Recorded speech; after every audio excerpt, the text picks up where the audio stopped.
Përshëndetje të nderuar dëgjues, mirë se erdhët në Ligjerim, hapësirë kjo që i dedikohet të artit të komunikimit dhe të gjitha pasioneve që na bëjmë bashkë për ta njohur këtë art më mirë, për ta çuar në një nivel më të lartë, për ta kuptuar më thellë. Sot kam nderin që të prezantoj para jush artistin shumë dimensional, mikun tim Avni Dalifi. Mirësella.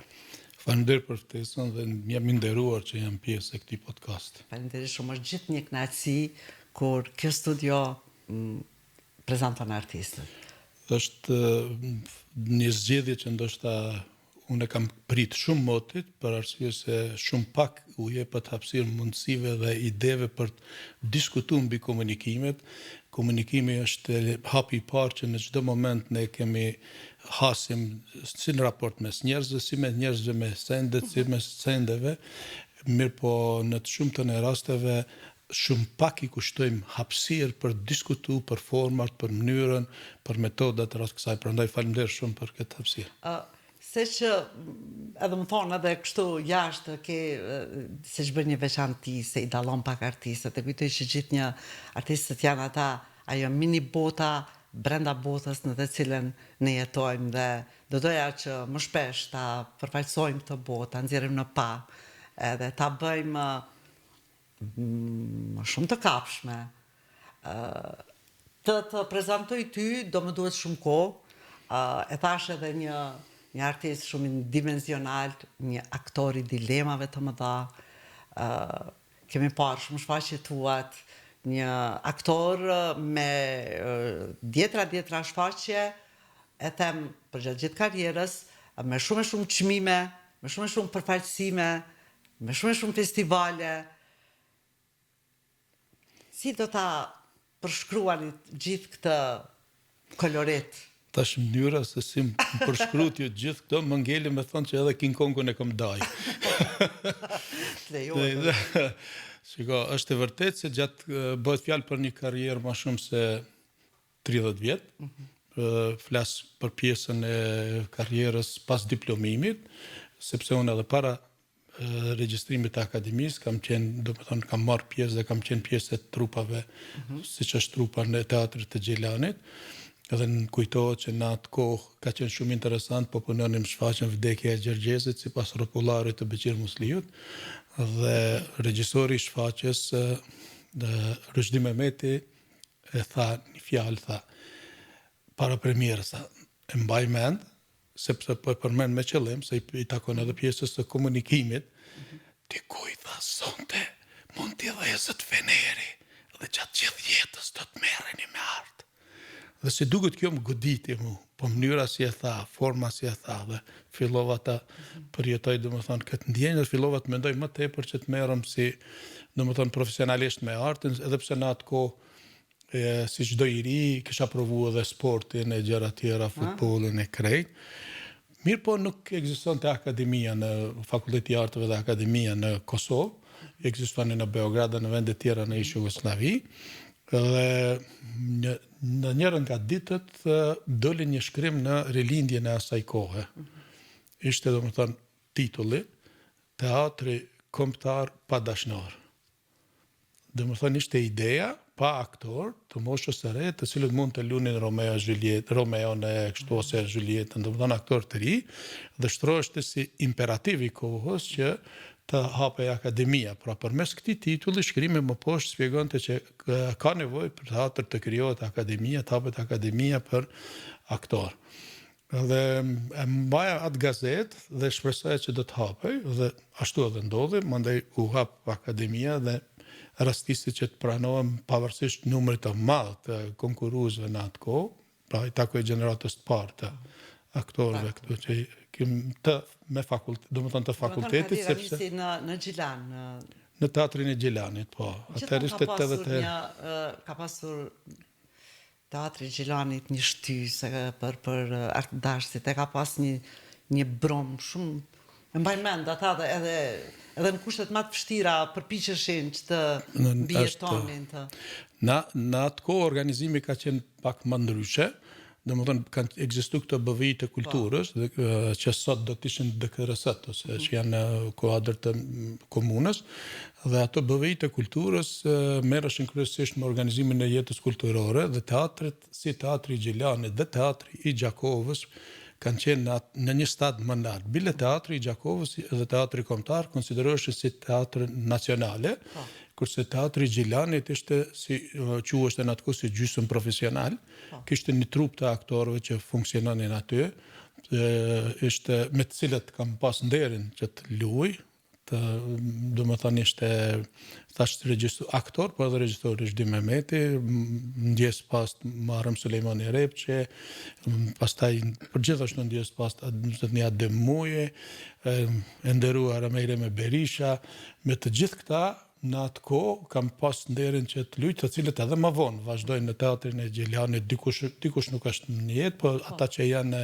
në jetë janë pjesë e teatrit, mandej teatri është zhvilluar mas luftës si teatr profesional, por si ndodhi ajo, unë si nxënës i ri kam marrë nga Kumanova në shkollën e mesme në Gjelan, ata në Kumanov ndodhin problemet politike dhe u mbyllën shkollat shqipe, dhe unë nuk u pajtova bashkë si kur një numër i madh të tjerëve që të vazhdojmë në ato paralelet e përzjera, dhe e gjetëm një zgjidhje që vitin e 3 të shkollës mesme, gjysmëvjetorin e 2 të vi në Gjelan, dhe kështu që derisa nuk ndodhen në 88-ën demonstratat e gushtit në cilat ishin të organizuar në Kumanov kundër mbylljes shkollave shqipe, vazhdova në mënyrë shumë normale në Gjelan shkollën e mesme, pastaj edhe pas demonstratave normalisht, por këtu është një ndryshim, sepse pas demonstratave pastaj një 3 vite derisa u ndryshu sistemi, s'kisha kohë të shkoj dhe të drejtë të shkoj në Maqedoni, dhe ngela në Gjelan. Kur ngela unë Gjelan, pastaj kisha kohë të mjaftueshme për të organizu jetën. Dhe një nga ato elementet ishte teatri. Dhe vazhdova të isha pjesë e teatrit në Gjelan. Domethënë ajo shfaqje është luajt mjaft gjatë, bile në audicion për aktrim, unë kam pas monologun e Kurtit nga drama rropollarit me Beqir Musliut. Pra nga ajo dramë në cilën unë kisha luajt në Gjelan. Shumë e bukur. Aktori, njeriu në jetë jeton shumë role. Aktori e ka për detyrë dhe të baj barrën, e ka barrën që të jetoj ato, sepse ne në jetë jemi në rolet nga më të ndryshmet. Më ka rastisur një herë të shoh një regjisor teksa e bërtiste në kuptimin poetik, po them, për aktorin që pritet të dalë në skenë, nesër ishte më duket prova generale, mos aktro. Si më shpjegoni këtë? Fiks, ne ushtrojmë, mësojmë ose përgatitemi në lëndën e aktrimit për të mos aktruar. Që do të thotë, duhet të jemi sa më natyrshëm, sa më natyral, sa më vetvetja mbrenda vetive të personazhit, sa më të sakt në ato çfarë personazhi transmeton, sikurse kur bëhet fjalë për vetitë e brendshme, ashtu edhe për vetitë e jashtme, sikurse për virtytet, sikurse për veset, do të thotë ti duhet ti bësh të jenë ato tuajat dhe të mos interpretohet në një farë mënyrë, të mos kalohet në patetizëm, në elemente të cilat japin sforca. Nuk ka nevojë që të kesh një sforcë. Ty duhet të jesh ai, ti krysh detyrat të cilat janë të dhëna, dhe brenda detyrash secili personazh ka dilemat e veta, ka mënyrat e veta të reagimit, varësisht nga përgatitja ose nga studimi që i bëhet personazhit dhe rrugës në të cilën është krijuar ai personazh, është rritur që nga fëmijëria deri në kohën kur ndodh ngjarja, çfarë ka përjetuar gjatë gjithë jetës, që shkojmë përmes kujtesës emocionale, dhe pastaj në fund grumbullohen gjitha këto me emocionet e vet aktorit, apo me forma se si vet aktori do të reagonte në situata të ngjashme, dhe kur këto lidhen bashkë, e nxjerrin një personazh i cili thojza pra nuk aktron në një farë mënyrë, po vepron. Sepse edhe aktrimi do të thotë veprim. Aksion është veprim. Act. Sa është e vështirë ne të transformohesh nga roli në rol? Për shembull, ti ke interpretuar në role nga më të ndryshmet. Po, shiko, këtu ka dy lloje të transformimeve. Mu më tepër, si aktor, më pëlqen që transformimi të ndodh, tjetë transformimi brendshëm, të ndodh në mendje, në mënyrën e të menduarit, sepse mënyra e të menduarit, mënyra e brendshme, atër mund të ndikoj edhe në mënyrën e reagimeve apo lëvizjeve ose siç njihemi te në gjuha e trupit ose gestikulacionet. Po është forma tjetër që në formë shumë shkollore bëjnë transformime të jashtme. Që e dallon nga personazhi në personazh. Këtu nuk i fus elemente që ndikojnë, siç janë grimi, për shembull, kostume, gjëra të tjera. Pra unë jam gjithmonë njoftar i asaj që të më filloj të mendoj ashtu siç mendon personazhi. Për të ardhur në këtë ide se si mendon personazhi, do të bëjmë një krah studimesh mbi personazhin, që do të thotë mbi veprën, mbi autorin, mbi epokën kur është shkruar, mbi ngjarjet që kanë përfshijë atë epokë, nëse edhe ato ngjarje ndërkombëtare. Pastaj vim te ideja pse regjisori sot e vendos atë shfaqje, çfarë do të arrijë regjisori me atë shfaqje dhe këto e krijojnë atë tash gjenerata e re po thotë mindsetin, do të kisha thënë atë mentalitetin e ri, që do të thotë mentalitetin se në çfarë mënyre mendon ky personazh. Dhe kjo mënyrë brendshme të menduarit pastaj e ndryshon edhe mënyrën e sjelljes, edhe mënyrën e reagimit, edhe mënyrën e reagimit në secilin situatë që krijohet apo mikrosituatë që krijohet brenda shfaqjes. Shumë herë pyetjen që më bëjnë, shpesh bëhet pyetja, më thonë si mbani mend tekstet. Unë mendoj që aktorët më tepër mbajnë mend veprimet, ku në cilin rast dhe çfarë do të thoj. Këtu nuk është fus vetveten, se ne që rrejmë shumë, ne mbajmë mend shumë. Pak një ndërhyrje vogël në një rast e thash kështu për të po humor, në idenë që sepse ai që gënjen ai mban mend cilin çfarë çka e ka gënyer. Mirë, po ideja është se ne më tepër e mbajmë mend veprimin.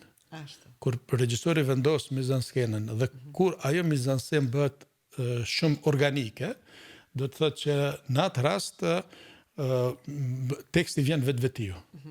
Jo patjetër që do të ishte, dhe nuk mendoj që teksti duhet të jetë strikt ashtu siç e ka shkruar autori, ose siç është përkthyer, sepse në gjuhën tonë, në regjione të ndryshme kemi të folme të ndryshme, por për pos rastit kur teksti duhet thuhet i sakt për arsye se reagimi i partnerit duhet të lidhet me tekstin që ti e thua, me batutën tënde të paraprakës, me batutën paraprakë. Aktori i teatrit dhe aktori i filmit, pavarësisht e dim që aktori i teatrit ka një seriozitet të ndryshe dhe aktori i filmit është ndryshe, sepse skena ndërpritet, vazhdoj pas 2 dite. Publiku i teatrit është publiku që të shikon, publiku i filmit është i padukshëm. Cila është ajo linja holl që lidh një aktor me publikun, në kuptimin? Sigurisht këtu shumë të në rasteve kur has me këtë pyetje, mu më duket sikur kur jo bëjmë fëmijëve pyetje na më shumë do nënën a babën. Në princip unë i du të dyja, të më thënë edhe nënën edhe babën, edhe filmin edhe teatrin, për arsye se të dyja kanë specifikat e veta. Në shumica e aktorëve më tepër e dojnë teatrin për arsye se e ndjejnë frymarrjen e publikut, ndjejnë reagimet e publikut në bazë të mënyrës se si interpretohet personazhi, dhe kjo është një kënaqësi e veçantë, e keni provuar edhe vetë, e di që ai ishte vetëm një. që e dini atë ndjenjën e parë. Mirë po, ana tjetër, unë mendoj që në teatr nuk është edhe aq vështirë të interpretohet sa diskutohet, për arsye se në teatr gjërat ndodhin në kontinuitet. Fillon personazhin duke u zhvilluar nga fillimi deri në fund të shfaqjes, në finalen e tij, dhe aktori jeton brenda atij personazhi gjatë asaj shfaqje, domethënë pa ndërprerje, në kontinuitet. Kurse në të cilën rezultat, të cilin personazh e ka arrit duke punu në prova për ndoshta për muaj të tërë, mos themi për ditë, por për muaj të tërë. Kurse në film, në film, unë e dua edhe filmin shumë, edhe në kohëve të fundit jam marrë më shumë edhe me filmin, edhe si producent edhe si aktor. Në film, për shembull, kemi ndërprerje dhe kjo e krijon përshtypjen një lehtësie. Sepse ndërprehet personazhin në një moment të caktuar dhe në një skenë të caktuar nuk është në rregull, përsëritet për të dytën, të tretën, të katërtën, pestën derisa të vim te rezultati që i dëshirueshëm i personazhit. A është rezultati i dëshirueshëm për të pestën herë? I mungon diçka, për shembull, akti të parë, ndërpritja e aktit të parë për të pestën nuk e bën dot. Nuk e bën dot njëjtë si atë të parën. Zakonisht. Pse kthehen ato? Zakonisht, në shumtën e rasteve e para është më e mira. Gjithmonë të tjerat janë prova për të ardhur të një më e mirë, më ndryshe. Kur bishim ta bëjmë për të tretë herë gjithmonë vjen nga. Kështu që ideja, për mendimin tim, më tepër zakonisht edhe kur kam punu, domethënë ideja e para, ajo që ta jep të parën, sepse është mobilizimi ta bëj mirë, mobilizimi edhe i aktorit e gjithëve dhe është pjesa e parë, domethënë që është gjithmonë del si më e mira, si më e sakta në shumtën e rasteve. Por mund të ndodhi, pse ndodh kjo, për arsye se në të shumtën e rasteve biem pre e grackës së ndërprerjes, në të cilën grackë të ndërprerjes në të shumtën e rasteve tentojmë ta përsërisim të parën. E ky është për mendimin tim gabimi që ndodh. Te imitimi. Domethënë ai momenti të parë që ke xhiru dhe që ndërprer. Unë mendoj që e dyta, e treta, e katërta dhe e pesta apo e gjashta mund të bëhen vetëm duke ndryshuar dhe duke mos tentuar për ta përsëritur parën, por duke sjell diçka tjetër. Dhe në atë rast mund të vim të një rezultat më i mirë, i cili mund të përdoret më vonë. Pra domethënë, nuk duhet të bim në grackën e imitimit të vetvetes të pjesa e parë. Por edhe për të ardhur, për ta qenë një suksesshëm brenda 5 dublave, do të thotë që e dallon prej teatrit, këtu deshta të dal, është fakti se ti do duhesh që brenda atyre 5, 6, 7, të them edhe 10, po që ndodhin brenda një dite, ti do duhesh të vish te rezultati. Kurse në teatr mund të ndodhet që të njëjtën element e përsërit brenda një muaji, brenda 2 muajve, derisa vjen te rezultati. Të pëlqen metoda e regjisorëve me cilët ke punuar ti brenda dhe jashtë, kur ta japin mundësinë që të dalësh pak edhe jashtë atë tekstit, qoftë edhe me një goksim, qoftë edhe me një frymëmarrje më të thellë, qoftë edhe me një shikim që nuk e kishe në tekst. Po shumë pyetje interesante, ekzistojnë disa lloje të regjisorëve, po i kështu lloje. Për shembull, një numër i madh i tyre janë që quhen diktator, thojza, që nuk lejojnë. Nuk lejojnë asgjë, janë strikt brenda asaj, sidomos në teatr, brenda asaj që japin shumë gjyra. Lejimet për të cilat po flasim ose për të cilat kërkuat ju janë elemente që e plotësojnë, janë veti të personazhit. Në ato nuk ndërhyet, domethënë në pastirma, në reagime, në gjëra, në këto që përmendet më herë, vjen në kollitje, në gjëra, po ato janë shumë natyrshme. Po ato lejohen, nuk është që pengon edhe ata që quhen diktator. Por ata që përmendën fjalën diktator janë kundër idesë të futjes së batutave të reja personale.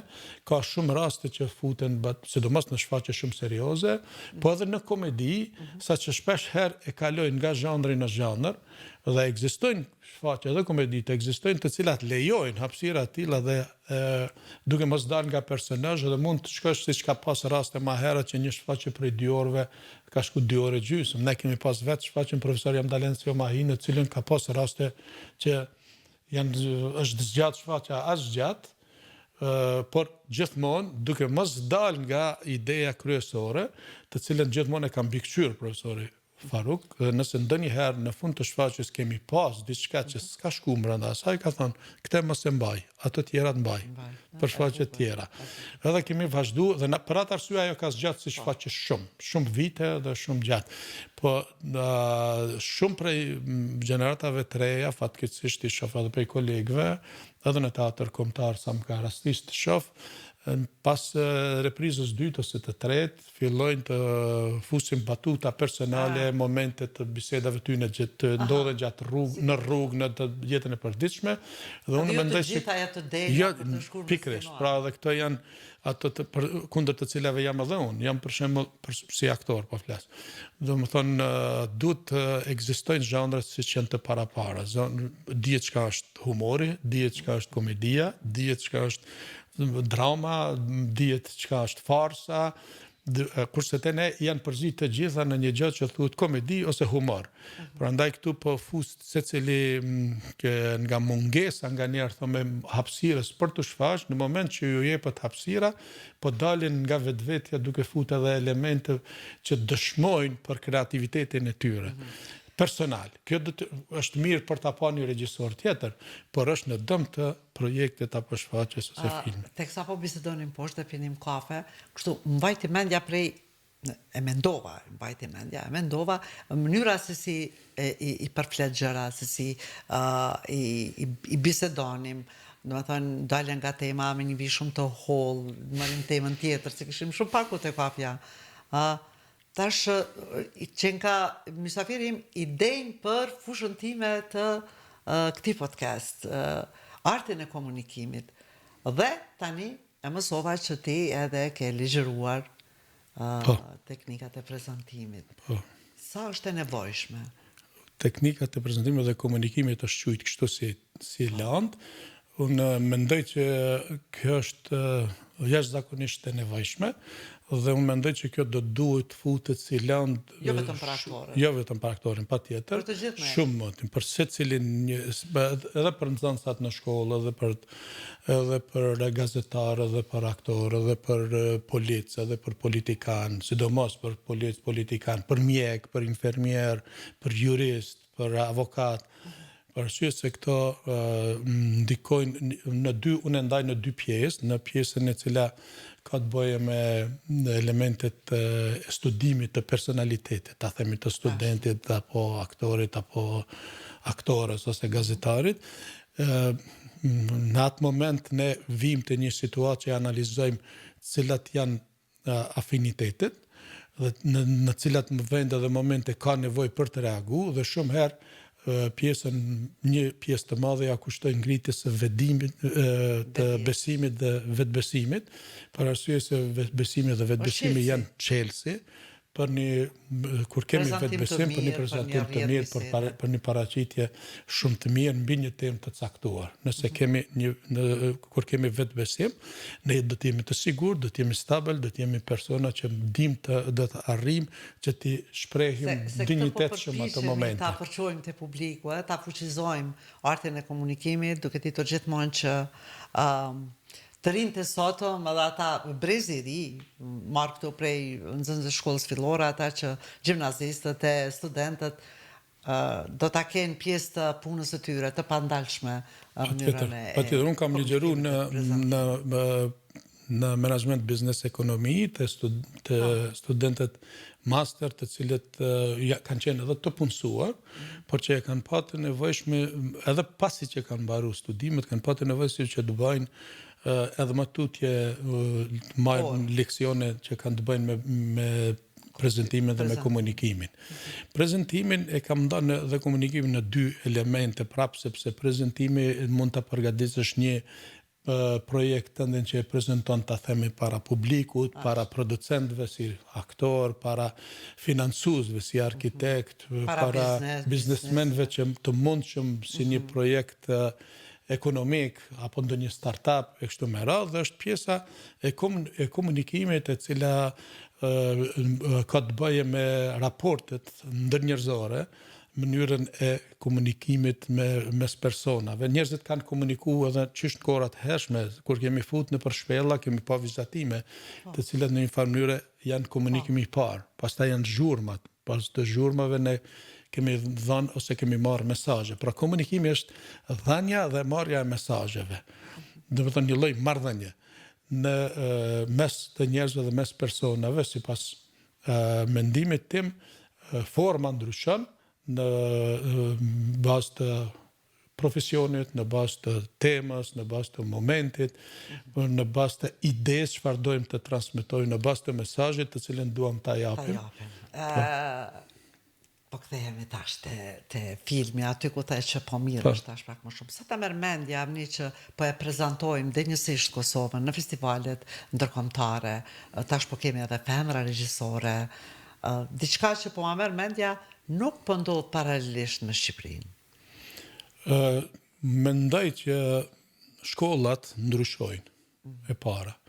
Domethënë ne jemi kriju në një shkollë, fatlumisht, e cila krahas mungesës së lirisë, se ne si Kosovë kemi qenë, domethënë na ka mungu liria, Kosova ka qenë njësi federative, për ata që nuk e din, ka pas shumë elemente që kanë të bëjnë me shtetin, por s'ka qenë shtet, s'ka qenë republik, dhe problemet politike kanë ndiku në mënyrën e zhvillimit të artit, në temat të cilat janë trajtu, kurse Shqipëria fatkeqësisht ka pas një mbyllje, ka pas pak hapje ndaj veprave të themi të lindjes, ekskluzivisht Bashkimit Sovjetik dhe Kinës më vonë.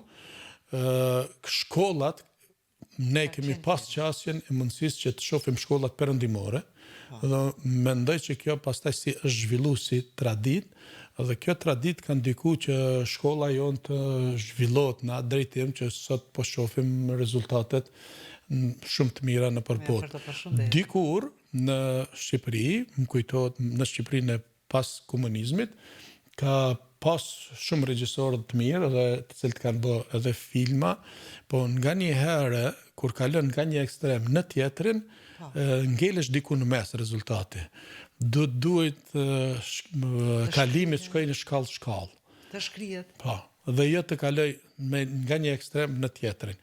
Më kujtohet që kanë qenë filma shumë të mirë si filmi Parulla të Gjergj Gjovani që ka fituar edhe shpërblime ndërkombëtare. Mirë po, kur kthehemi në Kosovë, edhe në kohën e monizmit, po e quaj se para okupimin, kemi pas filma që kanë qenë shumë të mirë, të cilët edhe sot janë, domethënë, shumë aktual dhe janë shumë filma të mirë. Pastaj ka ekzistuar ajo koha që ne e quajmë arti i rezistencës, ose koha që gjatë okupimit janë realizu filma, ekskluzivisht filma të produksioneve të pavarura, dhe më kujtohet që qysh në 95-ën, bashkë me një kolegë dhe mikun tim Sunaj Raqën, kemi bën filmin e parë të shkurtër të pavarur që quhet Të pulat tona. Dhe ishte komplet një përvojë e re. Nga ajo kohë pastaj kemi vazhdu me filmat të tjerë, edhe si producent, siç është për shembull Valli i Çmendur, që bëm si bashkëproducent me Mentor Zymberaj, me Shtëpinë Akt dhe në regji të Isa Qosjes, që edhe ky film u prezantu qysh në atë kohë në festivalin e Brukselit, Cinema Mediteranea Bruxelles, pastaj në festivalin e Rotterdamit dhe në Barcelonë. Në Bruxelles ishim prezent, kurse në Rotterdam dhe Barcelonë jo, për arsye se vetëm fillun bombardime, gjëra dhe ishim as kishin skut na vjen ftesa dhe si të shkojmë në të festivale. Pra, filmin, kjo tradit vazhdoi pas luftës, me disa rënje ngrit batica dhe zbatica, dhe erdhën gjeneratat e reja të regjisorëve të ri të filmit që sollën sollën një frymë shumë të re.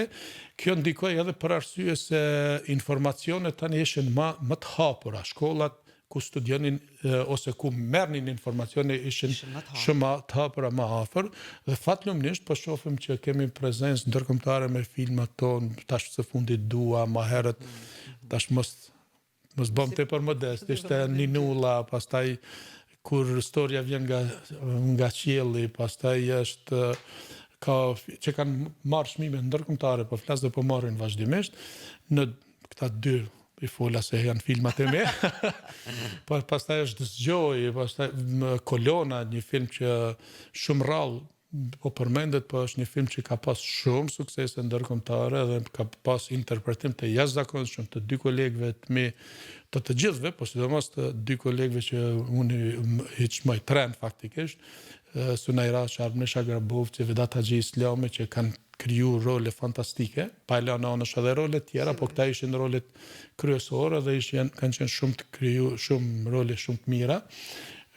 filmi Balkoni, pastaj ka qenë një film në cilin edhe vetë kam qenë, po edhe ka qenë shumë në shumë festivale ndërkombëtare, po kjo është krejtësisht një natyrë tjetër nga ajo që e pam, dhe fatlymnisht gjeneratat e reja po vinë me filma, domethënë me stil, me filma, me ide, me pra nëntori ftohtë, po marrin çmime nëntori festivale prestigjioze. Po tani edhe si vjet dua morë çmimin domethënë te kritika se ishte ajo la semaine de la critique, java e kritikës që është në kuadër të unë mendoj që shkollat, kjo është ideja, shkollat në cilat jemi kriju dhe vazhdimi i traditës e ka bot vetën, që pastaj kjo shumë varet edhe nga vetë artistat, në këtë rast regjisorët, po edhe ekipet që grumbullohen, por fatkeqësisht unë mendoj që, domethënë mënyra se si janë kriju ata, ku janë kriju dhe çfarë kanë ardhur, por unë mendoj fatkeqësisht që ende jemi larg asaj që ku do duhet ishim për një kohë, domethënë mendoj që do duhet investim më i madh si në teatr, si në film, investim domethënë edhe në buxhet, janë bërë disa lëvizje të cilat krijojnë edhe joshjet e produksioneve ndërkombëtare duke ofruar mundësi me ligjin e ri të kinematografisë. Shpresoj që të shfrytëzohen për mirë ato, pra kemi shumë kapacitete, kemi shumë mundësi, kemi shumë tema, po neve na mungojnë temat. Për mendimin tim, nuk du të tingëlloj as patetik as nacionalist, por na mungojnë temat të cilat janë lidhen shumë ngushtë me ne, ose me të kaluarën tonë të afërt, ose për shembull neve na mungon përderisa shohim shumë shpesh filmin për Mandelën, neve na mungon një film apo një film serik me disa episode, ta themi për Adem Demoçin, po marrim shembull, për Ibrahim Rugovën. Na mungojnë për shembull figurat kolosale po që kanë ndodhur, janë pjesë me të cilat dëshmojnë edhe kohën në cilën kanë funksionuar dhe cilat janë. Nuk bëni me një film për këto figurat, nëse se kjo ishte tani një tepë shumë e gjatë. Avni, këtë projektin që ma tregove tek po bisedonim tek Kafja për trashëgimin kulturore, kishte shumë gjëra të bukura, edhe më ta them të drejtën, u fascinova nga ato ide, kujt i kishte rënë ndërmend, apo i shpjegon pak? Ajo ka ndodhur kështu, rasti është se unë kam punu më herët në promovim të trashëgimisë, në projektet më hershme, qoftë përmes dokumentarëve, qoftë përmes... Po themi ishte guida më e bukur turistike që ndonjëherë kam parë. Faleminderit shumë, unë shpresoj që akoma s'kendi para asgjë. S'keni pa gjë akoma. Si këto reklamat e Top Shopit. Jo. Ja, ideja është, kam punuar më herët në trashëgimi kulturore, por ky projekt ka ardhur si rezultat i lidhjes së ekipit që punon me AR dhe ekipit, ta themi, menaxhimit në cilën bëj pjesë edhe unë, dhe Shkumbin Kabashi, Mohamet Arifi janë dy nga ata të cilët janë marrë edhe më herët me këto promovimet të trashëgimisë. Bile Shkumbini ka edhe çmime ndërkombëtare edhe në Finland, sepse në qytetin e Hamelinit të Finlandës ai ka bë për muzeun e Finlandës të ngjashme, domethënë sjelljen në jetë të historisë të muzeut të Finlandës. Ai ishte shumë e bukur, erdhi në jetë, nga një pamje vizuele, automatikisht doli... Po. Deri tani jemi mësuar të shohim për shembull që kur shkojmë në për muzeum, ka rastis në Louvre, më herët domethënë i merr dëgjuesit edhe shef ose në ndonjë vend caktuar edhe VR, po kjo është AR, është një mundësi ndryshe. Do të tani siç është kjo këtu për Radio Kosovën, nëse ne bëjmë një scan, këtu do të na ngjallet veprimi, domethënë se çfarë ka ndodhur. Domethënë ne tani do të provojmë kjo quhet Bringing History to Life. Domethënë ne do të insistojmë që në muzeet tona, që projekti do të zgjasë 3 deri në 5 vjet minimum, dhe prapë nuk besoj që do t'i përfshijmë të gjitha, sepse kemi shumë nga trashëgimia shpirtërore nga kjo.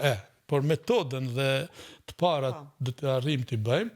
Pra, ideja është se eliminohen elemente teknike të cilat ndoshta në momente të caktuara na kanë kufizuar, ta themi dëgjueset, ta themi syzet. E këtu tani mjafton ta kesh telefonin. Dhe në telefon sa po bën skenim të QR kodit, të ringjallet skena çfarë ka ndodhur. Nëse në Muzeun Etnologjik, ta marrim shembull, është dhoma e nënës me djepat dhe po ta kishim të ndëgjuar, deri tani ke pas të ndëgjuar, ose Ciceroni ka shpjeguar të gjitha. Tani, kur bëjmë shtypje në QR kod, aty ringjallet skena komplet, nëna duke përkund djepin, nëna kryja tjetër duke thirrë leshjen e gjëra tjera. Kjo ka edhe një element tjetër, sepse në Kosovë ka ndodhur shumë gjëra dhe gjatë luftës sidomos, dhe kemi disa monumente, ose memoriale, që janë faktikisht tash ne ndjehemi krenar që që mund t'i ruajmë, t'i ofrojmë të publiku, por për ata të cilët i kanë përjetu direkt, dhe neve që kemi përjetu indirekt, kanë kriju plagë. Dhe për shembull, pra ne kemi rastin, jemi në biseda për Muzeun e Poklekut, në të cilin zakonisht kur ofrohen njerëzit aty, kur shkojnë vizitorët aty, Ciceroni, i cili ka përjetuar atë, është pronari i shtëpisë, ai në një moment të kohës është e pamundur pa çaj. Llogarit çdo delegacion që vin 3, 4, 5 delegacione gjatë ditës, ti ke çaje vazhdimisht. Tani ne do të tentojmë që ky Ciceron të ngelet për raste të veçanta, kurse komplet rrëfimin e tij ta krijojnë që përmes AI-rit njerëzit ta shohin komplet, dhe psikologjikisht do ta ndihmonte pak se nuk do ta rikthente vazhdimisht. Do të çmalleshin. Po, dhe nuk do ta rikthente vazhdimisht emocionin e tij i cili do ta ngarkonte shumë. Pra, këto janë, nuk duhet zbuloj më tepër një herë. E përshëndes gjithmonë, se gjithmonë duhet të ekzistojë një nismë për ta çuar përpara, qoftë një ide, qoftë një proces, qoftë një iniciativë, edhe besoj shumë në fuqinë e dëshirës për ta realizuar, për ta vënë në jetë këtë projekt që qysh atje kur ma tregove më pasionoi shumë. Këto minuta janë të shkurta, nuk e di sa na ka kaluar koha, do të bëj edhe një pyetje për fond. Si aktor me kaq shumë role, me kaq shumë bagazh, të ka mbetur peng në zemër të luaj një rol, dhe për kë? Unë, si ta them, kam dëshirë të luaj një rol të mirë. Nuk është që mund të ndaj ky rol ose ai rol, o rolet mendoj që janë role të mira ose jo të arrira, ose personazhet janë atraktive ose jo. Ne kemi mjaft personazhe të cilat do të kisha pas dëshirë që të luajmë, edhe nga historia e fundit. Jemi në përpjekje në tratativa për të bërë një diçka shumë interesante nga një roman i jashtëzakonshëm i një autori quhet Eskadronat e vdekjes, po që flet për ngjarjet e fundit të luftës së fundit në Kosovë, në cilin rrëfim ka shumë personazhe që janë ende gjallë, që kanë qenë personazhe, dhe rrëfimi nuk është nga këndvështrimi jon, po është nga këndvështrimi i një gazetari serb i cili ka vujt në burg për shkak që ka zbulu krimet dhe masakrat dhe varrezat masive në Serbi. Një rrëfim ndryshe. Po, dhe unë për shembull e kam pas rastin që 2004 ta takoj personalisht, vetë personazhin po. Dhe kur e lexoja romanin, fillova të shoh diçka të ngjashme dhe po pyet personazhi. Po, është gjallë, fatlumisht, dhe pastaj fola me autorin dhe ai po më shpjegon se kush është. E kam ngjarjen, po që unë e njoh. Dua të them që secili prej roleve që të jepet që mund të jetë në rol kryesor, do të mundon ta bëj me përkushtimin sa më të madh, nuk është që kisha nda diçka të veçantë, do ta bëj këtë ose atë, unë do të kisha pas dëshirë të ketë një produksion serioz, domethënë një dizajnuar për të bërë një projekt shumë serioz, dhe ose të mirë, dhe sigurisht që të kem një rol në të cilin mund të shprehim ato çfarë neve kanë ngel nga unë pa u thënë. Mund të jetë jo patjetër rol kryesor, mund të jetë një rol. Ka pas rast për shembull që unë në filma kam pas epizod, për shembull Biznesi i Knatësisë në Maqedoni, po është prit mirë dhe është mbajt mend shumë mirë, ka qenë i bashkëprodhim Maqedoni, Greqi, Bullgari. ose Galaksia Andromedës, që kam pas një epizod, po që është pritë shumë mirë. Pra, rolet jo çdo herë vlerësohen për shkak të hapësirës madhe që ke, sepse mundet të ndodhë që edhe në hapësirën e madhe të dështosh, por mendoj që rolet do duhet të gjejnë mënyrën e trajtimit, e cila sjell diçka nga ajo çfarë deri në këto momente nuk e kam thënë. Kjo do të ishte kjo. Kurse sa i përket komunikimeve, ndoshta ishte një pjesë që do të kisha shtu, që do të kishte më shumë interesant, shumë besoj me interes, me që po flasim dul në këtë podcast. Kemi momente që në të shumtën e rasteve shumë prej kolegëve që punojnë ose që janë më aktiv edhe në, ta them, edhe me politikanë të caktuar, edhe me krejt, edhe pse tani shumtën e rasteve që LGBT-ja i ka ndryshu shumë rregulla, japin shumë peshë dhe rëndësi pamjes së jashtme. Kurse unë mendoj që pamja, ajo që unë punoj, ose si unë kam punuar dhe si vazhdoj ta trajtoj, është se pamja e jashtme, qëndrimi i jashtëm, lëvizjet e jashtme, gjuha e trupit, vjen si rezultat i asaj të brendshmës, i asaj se kush jam, ku jam, çka dua të them, çka dua të arrij, cila është tema, si është zhvillimi i temës, si është zbërthimi i temës, si është epilogu dhe përfundimi, edhe në fund çfarë është feedbacku që marrim nga ata që janë aty. Dhe në komunikim unë gjithmonë them se komunikuesi më i mirë është dëgjuesi më i mirë. Domethënë ai që dëgjon më mirë, ai edhe mund të komunikojë edhe më mirë.